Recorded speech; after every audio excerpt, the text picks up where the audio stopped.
দোল দোল দোলনি দুলতে দুলতে আনারসের কাছে চলে আসছি। খুব সুন্দর একটা প্লেসে চলে গিয়েছিলাম, আর সাথে কিন্তু আমও চুরি করছি। প্লিজ তোমরা আবার কাউকে বইলো না। আজকের আকাশটা ছিল সেই লেভেলে সুন্দর, কি যে ভাল লাগতেছিল। সাথে কিন্তু জামরুলও চুরি করেছি। আর আস্তে আস্তে আজকে একদম 4টা মানে 3:30 বেজে গিয়েছে, এসে এত বোর লাগতেছিল। এই ফলগুলো কিন্তু আমার চুরির ফল। চুরি করা ফল খাইতে যে কি মজা সেটা আজকে খাইই বলবো তোমাদের। কিন্তু আরো বেশি অনেক সুন্দর সুন্দর খাবার ছিল, রোস্ট, পোলাও, গরুর গোশত। Guys let's go to my blog.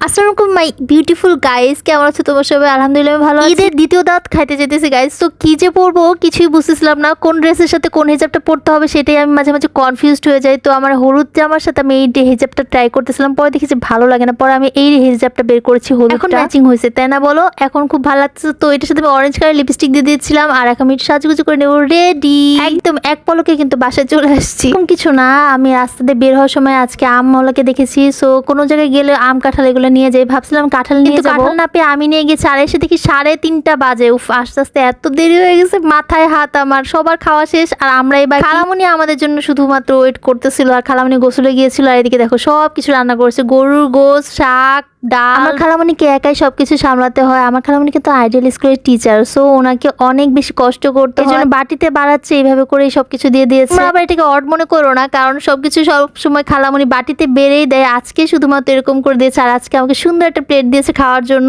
আমি এখন রোস্ট দিয়ে খাবো। যখন রোস্ট দিয়ে ভাত খাচ্ছিলাম, কি যে মুখে ঢুকানোর পরে মনে হচ্ছে রোস্টের মধ্যে ঝাঁপ দিই, তো মজা লাগতেছিল। পরে ভাবতেছিলাম যে আরেকটা রোস্ট যদি দিত তাহলে কত ভালো হইতো, কিন্তু লজ্জায় মুখে লজ্জায় বলতেই পারি নাই গাইস। একটা রোস্ট দিয়ে পোলাও খেয়েছি, সাথে কিন্তু গরুর গোশত ছিল। অনেক বুঝাইছি যে যদি শুধু রোস্টই খাই তাহলে বাকি খাবারগুলো কে খাবে। অলমোস্ট টাইম আমি সব সময় যে বাসায় যাই অল্প অল্প সবকিছুই ট্রাই করি, যাতে সবকিছু স্বাদ আমি নিতে পারি আর বুঝতে পারি। আর তারপরে কিন্তু আমি আমার 7 আপটা খেয়ে নিচ্ছিলাম লেবু আর লবণ দিয়ে। আর গাইস একটা অসাম প্লেসে চলে গিয়েছিলাম, আর দেখো কি যে বাতাস আসতেছিল আর এত সুন্দর আকাশ। উফ, কি যে অসাম লাগতেছিল আমার কাছে। আর দেখো পিছনে বিল্ডিং গুলো কি বড় বড়, এগুলো না থাকলে আরো বেশি বাতাস আসতো আর কি। আর আকাশটা আজকে একদম নীল, মনে হচ্ছে নীল শাড়ি পরে উঠলে কি যে ভালো লাগে। এদিকে অর্কট খুলে দেখতেছে ট্যাঙ্কির পানিতে কতটুকু পানি আছে। এখানে কিন্তু ট্যাঙ্কির উপরে উঠে গেছিলাম আমরা গাইস, একদম 8 তলার উপরে। অনেক উঁচু থেকে ঢাকা শহরটাকে দেখতে অনেক বেশি সুন্দর লাগে। তোমরা যদি কখনো উঁচু বিল্ডিং পাও অবশ্যই উপরে উঠে দেখবে, খুবই ভালো লাগে দেখতে। আর এখানে এত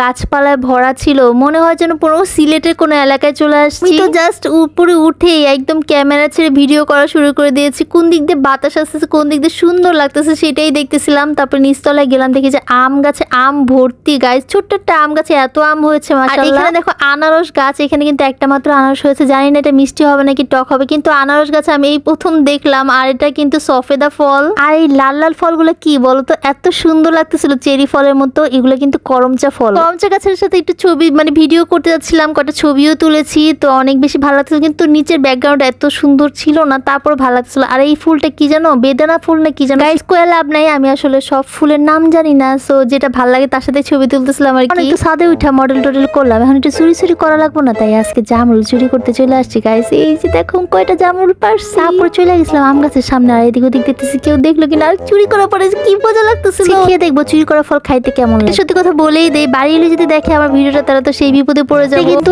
আমার খালামণির বাসা বাইরে ছাদ বাগান, এই বাসার বাইরে অনেক বেশি শৌখিন মাশাআল্লাহ। গাইস পিছনে কি আইতাছে, আল্লাহ আমি চলে যাই। তোমরা কিন্তু শেয়ার এবং লাইক কমেন্টস করতে ভুলবা না। Thanks for watching, tata.